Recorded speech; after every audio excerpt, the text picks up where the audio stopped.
सेरंगापटम का जो किला था उसको एंटर कर लिया था ब्रिटिश फौज ने, और जब उसके ऊपर हमला करा और उसको एंटर कर लिया, टीपू सुल्तान एक छोटी सी अपनी सैनिक टुकड़ी के साथ जो किले के जो दीवार है, जो रैम्पार्ट्स है, उस पर इनके खिलाफ लड़ता रहा और अंत तक ये संघर्ष चलता रहा।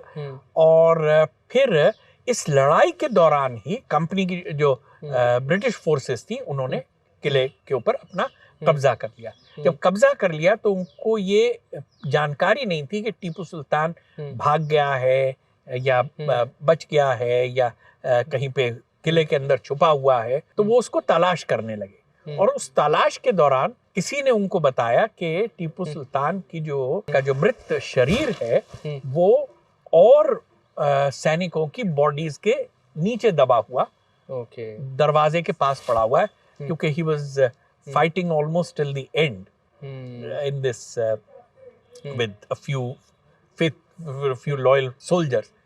तो वो कोशिश कर रहा था कि जो एक पर्टिकुलर दरवाजा है उसको जो ब्रिटिश फोर्स है वो एंटर ना कर पाए। तो उसको वो प्रोटेक्ट करने की कोशिश की। तो उसकी जो बॉडी है वो दरवाजे का जो कोर्टयार्ड होता है किले के अंदर, उसके अंदर उसकी बॉडी जो है वो पाई गई। और बाद में जब इंक्वायरी हुई तो उस इंक्वायरी में फिर जब मालूम करा उन्होंने, फिर वेरीफाई कराया कि क्या ये टीपू की ही बॉडी है कि नहीं है, उसका मृत शरीर है कि नहीं है।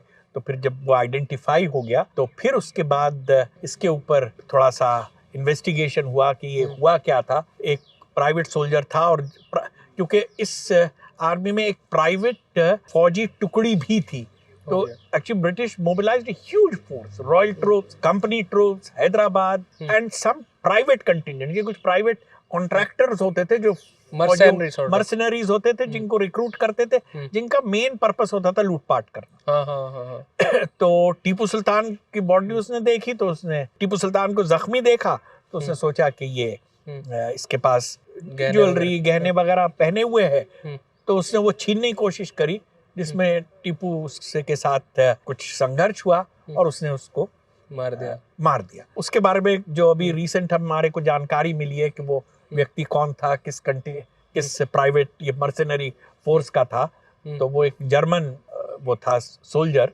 वो कम एज ए मर्सनरी। सो उसके बारे में भी थोड़ी सी इसमें चर्चा है।